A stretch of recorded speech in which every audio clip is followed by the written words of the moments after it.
Hello everybody. What I'm going to show you now is, I bet you all know that sound of that perfect chord that seals up the song, that ends it perfectly on the perfect note, and it just sounds good, as opposed to if you tried, like I showed in the example, if you sometimes tried to end a song with the wrong chord and it just doesn't sound right.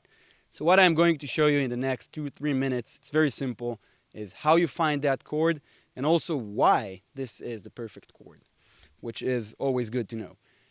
So the answer is simple.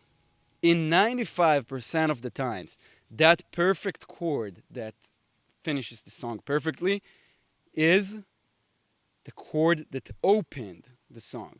And that means, look at the chord sheet of the song, or if you have it in your mind, it doesn't matter. The first verse, let's say it opened up with a G major. And that means the chord that will keep the song perfectly will be a G major as well. And the reason for that is, as I said, in 95% of the cases, and I will get to the other 5% in a minute, in 95% of the cases, if G major was the first chord, that means that the scale, the key of the song is G major as well. And musically, if you even do an experiment right now, you will feel that the music always sounds like, on a song that is in the key of G major, the music always sounds like its balance point, the place where it wants to resolve to, where it wants to end on, is that first chord, the G major.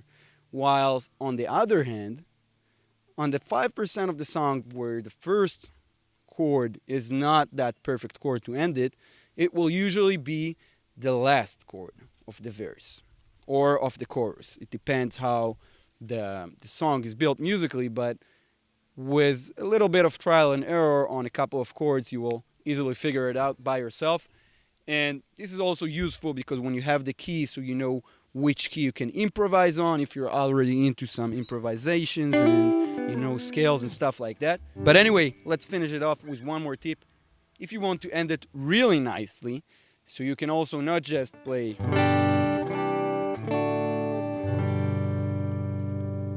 in a boring way, but you can make that last chord special, that end of the song a bit more special by building up to it. For example, by slowing down the last couple of chords that you're going to play.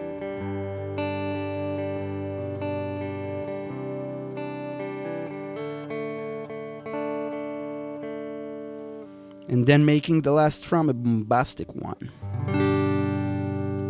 Like this. Slower one, it can be more up the neck, which gives it a fuller sound and stuff like that. It will sound better.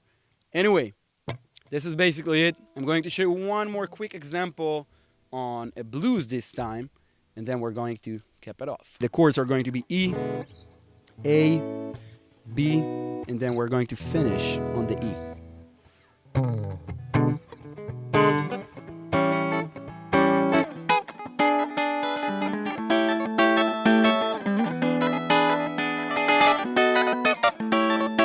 Here comes the ending.